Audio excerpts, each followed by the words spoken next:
नमस्कार, स्वागत है आप सभी का मालवी एकेडमी के ऑनलाइन लर्निंग प्लेटफॉर्म पर। तो कैसे हैं आप सभी? उम्मीद है आप सभी बहुत मस्त होंगे और स्वस्थ होंगे। तो आज हम लेके आए हैं CUET PG 2024 के लिए 60 दिनों की क्या स्ट्रैटेजी होनी चाहिए आपकी पॉलिटिकल साइंस के लिए।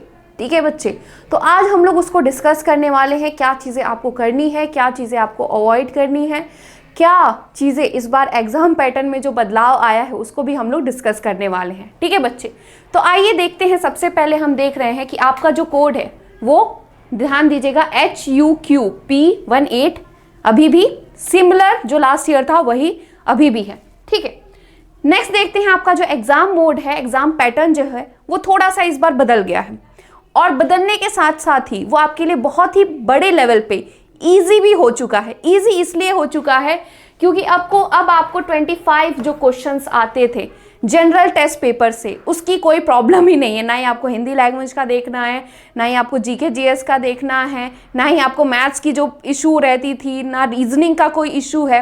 वो कुछ भी इशू आपके लिए नहीं है, बल्कि अब आपके लिए बहुत ईजी हो चुका है। जिन लोगों ने 3 साल तक पॉलिटिकल साइंस पढ़ा है, जो बैचलर्स डिग्री लिए हैं पॉलिटिकल साइंस के लिए, उनके लिए तो वेरी इजी है क्योंकि उनको सिर्फ अब अपने डोमेन सब्जेक्ट के से ही रिलेटेड चीज़ें जो हैं वो देखनी है। अब यहाँ पे ध्यान देने वाली बात यह है कि कुछ बच्चे जो कि पॉलिटिकल साइंस नहीं है, जिनका ह्यूमैनिटीज़ बैकग्राउंड नहीं है, जो साइंस या कॉमर्स बैकग्राउंड से आ रहे हैं और पॉलिटिकल साइंस से वो MA मास्टर्स करना चाहते हैं। अब वो लोग सोच रहे थे कि भाई वहाँ से रीजनिंग से कुछ मार्क्स बढ़ जाएंगे या कहीं से मार्क्स बढ़ जाएंगे।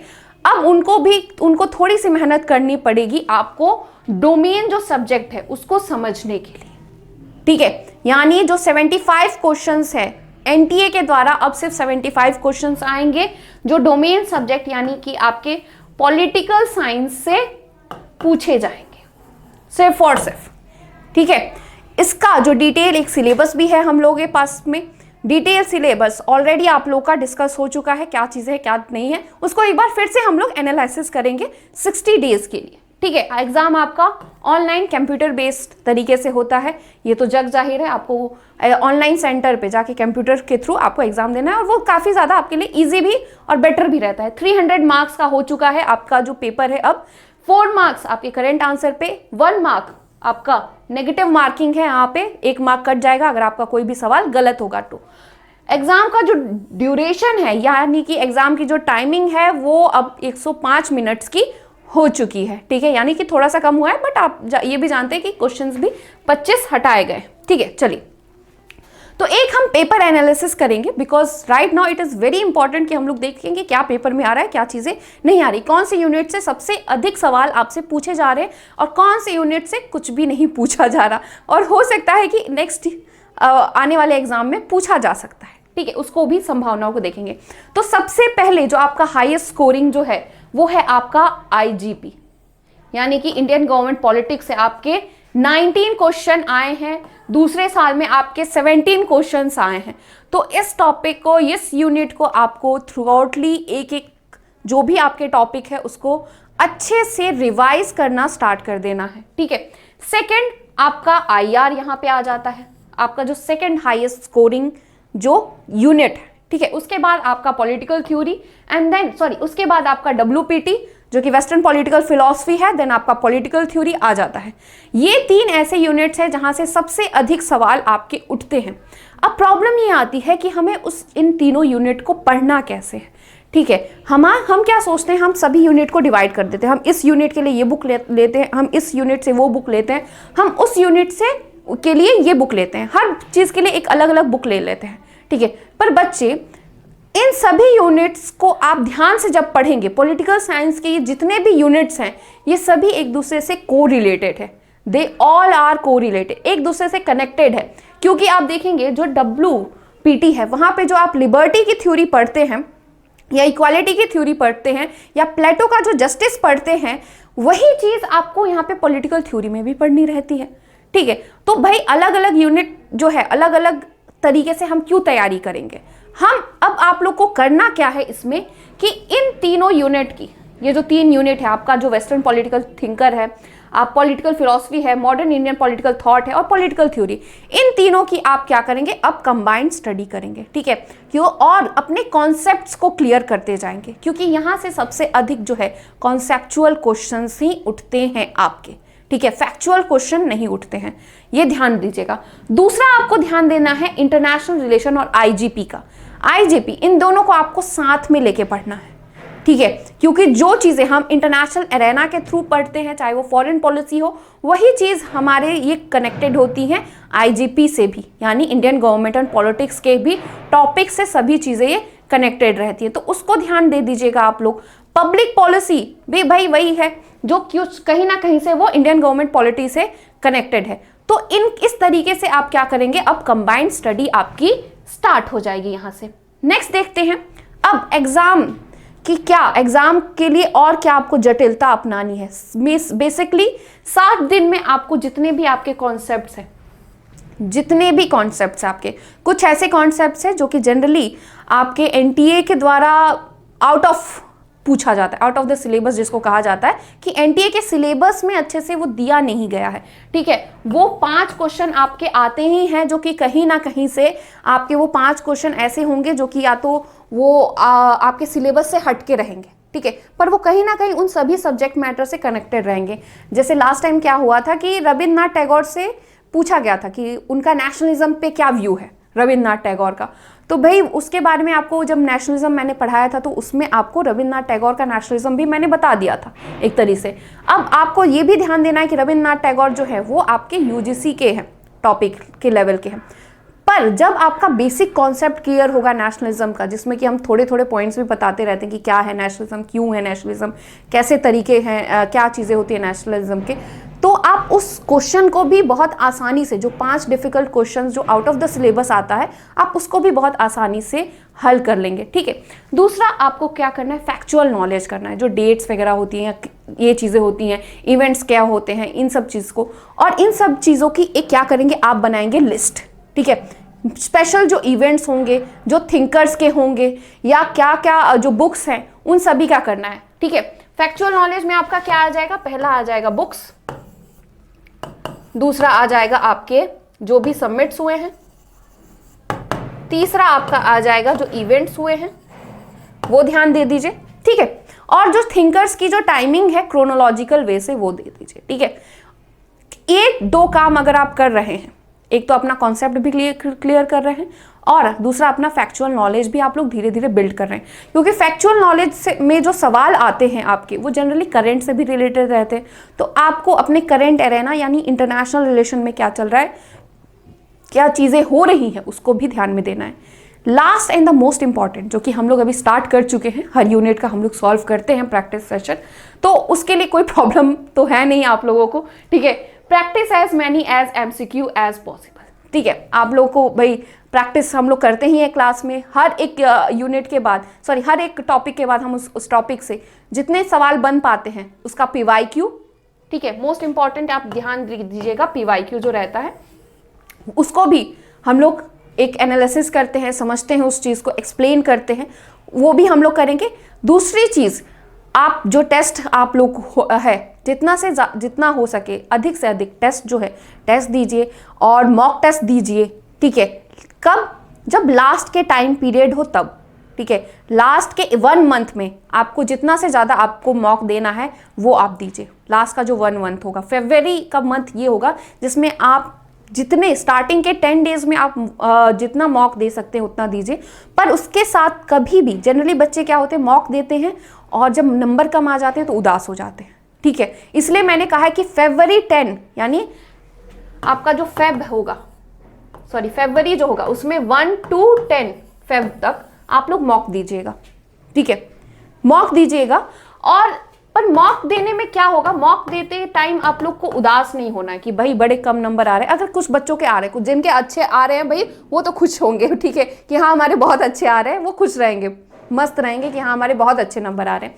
पर जिनके कम नंबर आ रहे हैं, आपको उदास नहीं होना है, आपको फिर से अपना पैटर्न स्टार्ट करना है, आपको फिर से क्या करना है, अपना कॉन्सेप्ट एक एक टॉपिक का, ठीक है, जो टॉपिक वाइज होगा वो सारा कॉन्सेप्ट आपका क्लियर करना है।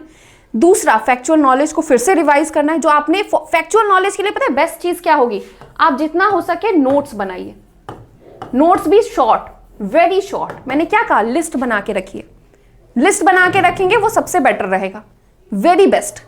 लिस्ट बना लीजिए कि हाँ आर्टिकल 1 से लेके 368 तक ये चीजें आ रही हैं। आर्टिकल 1 हमारा यूनियन ऑफ स्टेट्स की बात करता है, आर्टिकल 368 हमारा अमेंडमेंट की बात करता है। ये सब तो फैक्चुअल चीजें हैं, ठीक है।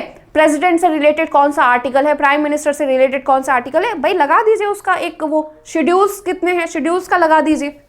जिस स्टडी टेबल पे आप पढ़ते हैं उसका एक पूरा लगा दीजिए, फोटो लगा दीजिए। जब भी बैठेंगे, जब भी देखेंगे, नजर पड़ती रहेगी, याद होता रहेगा, ठीक है। Last and the most important, इस सभी चीजों के बीच में आपको प्रैक्टिस बिल्कुल नहीं छोड़नी है, ठीक है। जितना प्रैक्टिस करेंगे, जितना प्रैक्टिस करने के बाद घूम फिर के फिर से आप, जब भी आपको लगे कि कुछ कमी आ रही है, फिर से अपना स्टडी मटेरियल उठाइए, खोलिए धड़ाक धड़ाक और देखिए कि क्या गड़बड़ हो रही है, क्या गड़बड़ है, कौन सा चीज़ मेरा क्लियर नहीं है, कौन सी चीज़ नहीं है। और अगर कुछ क्लियर नहीं हो रहा तो क्लास में पूछिए, क्लास में पूछने के लिए तो मना किसी को नहीं किया गया है, तो आप पूछते रहिए, ठीक है। चलिए, last and the most important चीज़ देखिए, जो कई बार गड़बड़ करते हैं बच्चे, तो आपको क्या चीज़ें करनी चाहिए, क्या चीज़ें नहीं करनी चाहिए। एक बहुत बड़ी दिक्कत क्या आती है बच्चों के साथ, पहली चीज़ तो वो क्या करते हैं कि हर जगह का मटेरियल उठाने लगेंगे, ठीक है। क्योंकि इंटरनेट हमारे पास है, फ़ोन जो हमारे पास है, हमारे पास अथाह मटेरियल दिखता है, ठीक है। हम इस कोचिंग इंस्टीट्यूट का भी ले लें, उस कोचिंग इंस्टीट्यूट, बिल्कुल भी नहीं। आप एक मटेरियल से स्टिक रहिए। आप देखिए, आप चाहे 1000 मटेरियल पढ़ ले, मेरा जो कहना है, अगर आपका कॉन्सेप्ट क्लियर नहीं होगा किसी भी टॉपिक से रिलेटेड, आप उस टॉपिक को समझ ही नहीं पाएंगे। कॉन्सेप्ट जिस दिन आपका क्लियर हो जाएगा, आपको किसी मटेरियल की जरूरत नहीं पड़ेगी। आपके दिमाग में खटाक खटाक ये रहेगा कि हाँ ये चीज़ यहाँ से स्टार्ट हुई है, ये चीज़ इधर से गई है। प्लेटो ने पहले अपनी ये थ्योरी बनाई, फिर उसके बाद ये थ्योरी बनाई। प्लेटो ने सॉक्रेट से ये चीज़ सीखी और प्लेटो से चीज़ें क्या बेटर की हैं एरिस्टोटल ने, वो आपको एकदम से पता रहेगी, ठीक है। तो स्टिक टू फंडामेंटल, ठीक है। फालतू का अपने सिलेबस से आउट ऑफ द सिलेबस जाने की ज़रूरत नहीं है, बिल्कुल भी नहीं, ठीक है। 70 क्वेश्चन बनेंगे, 75 क्वेश्चन बनेंगे, या जितने भी क्वेश्चन आपके बन रहे हैं।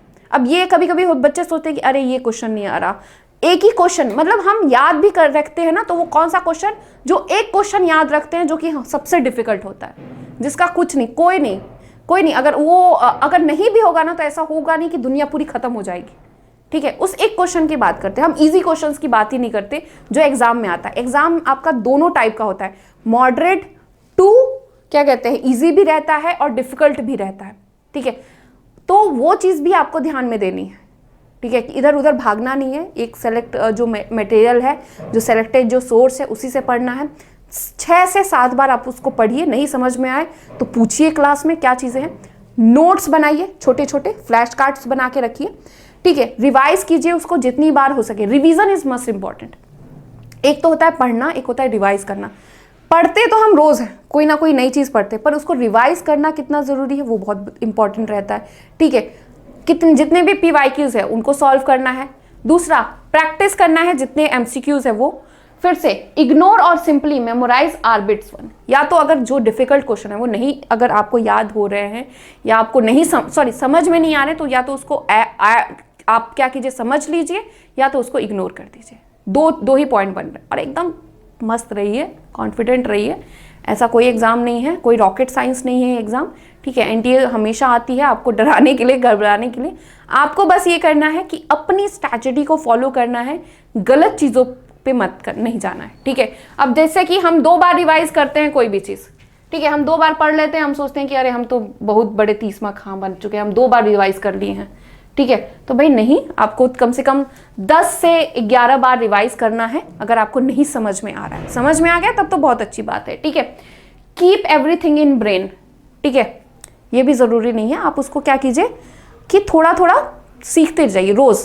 हर एक चीज़ आपके दिमाग में नहीं आ जाएगी, ठीक है। रोज़ रिवाइज करेंगे चीज़ों, क्योंकि भाई पॉलिटिकल साइंस 3 साल का सिलेबस आप एक दिन में आप देंगे, एग्ज़ाम देंगे, ठीक है, या 3 महीने या 2 महीने में आप जो भी करने वाले, ठीक है। तो उसको जब तक आप रोज़ रिवाइज नहीं करेंगे, ठीक है, रोज़ उस चीज़ को समझेंगे नहीं, एक एक टॉपिक को भी अगर आप समझने लगे रोज़, तो पूरी तरीके से आपका क्लियर हो जाएगा, ठीक है, ठीक है। लिमिटेड एमसीक्यू बिल्कुल भी नहीं आपको करना है। आपको जितना हो सके उतना एमसीक्यू, जो जितना भी आपको दिया जा रहा है या क्लास में जो करवाया जा रहा है उसको पूरी तरीके से करना है, ठीक है। Deeper analysis and discussing of orbit. Orbit क्या होते हैं बच्चे? ऑर्बिट क्वेश्चन होते हैं जो डिफिकल्ट वाले रहते हैं, सबसे मोस्ट डिफिकल्ट जो क्वेश्चन रहते हैं,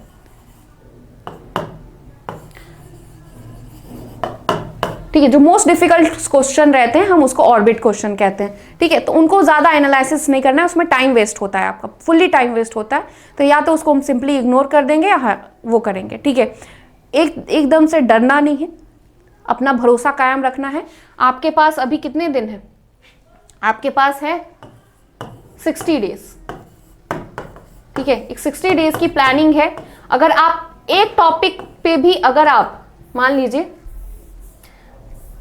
अगर आपका एक टॉपिक है, कोई भी एक टॉपिक है, एक टॉपिक को अगर आप रिवाइज भी कर रहे हैं, उसका एमसीक्यू प्रैक्टिस भी कर रहे हैं, तो आपके लिए बहुत इजी है। बहुत इजीली आप इस एग्जामिनेशन को क्रैक कर पाएंगे, चाहे आपने 3 साल इसकी पढ़ाई की हो ना की हो, फिर भी, ठीक है। और इसका सबसे बेस्ट तरीका अगर है 60 डेज में, ठीक है, जो कॉन्सेप्ट मैंने कहा कि आपको कॉन्सेप्ट भी करना है, कॉन्सेप्ट एंड फैक्ट जो है वो क्लियर करना है, and last most and the most important MCQ. जितना आप एमसीक्यू प्रैक्टिस करेंगे उतना ये चीज आपकी क्लियर होती जाएगी, कॉन्सेप्ट एंड फैक्ट्स। ये क्या है? ये पता है, ये साइकिल है, रिवर्स साइकिल है, ठीक है। आप एमसीक्यू प्रैक्टिस कीजिए, फिर अपना कॉन्सेप्ट एंड फैक्ट क्लियर करते रहिए, और ये दोनों रिवर्स साइकिल में चलता रहता है। जैसे साइकिल चलती है ना, गोल गोल गोल गोल गोल गोल गोल, जस्ट लाइक दैट, ठीक है। तो इस तरीके से आपको अपना जो 60 डेज का प्रैक्टिस है वो करना है, ठीक है। अगर फिर भी कोई प्रॉब्लम आ रही है, फिर भी कुछ नहीं समझ में आ रहा है, भाई प्लेटफॉर्म खुला हुआ है आप सभी के लिए। आप लोग अपनी जो भी सवाल है या जवाब आप चाहते हैं हम लोगों से पाना, या मुझसे पाना चाहते हैं या सर से पाना चाहते हैं, आप लोग को बहुत आसानी से मिल जाएगा, ठीक है। कोई और दिक्कत हो तो बताइएगा। तब तक के लिए हंसते रहिए, मुस्कुराते रहिए और पढ़ाई करते रहिए। चलिए।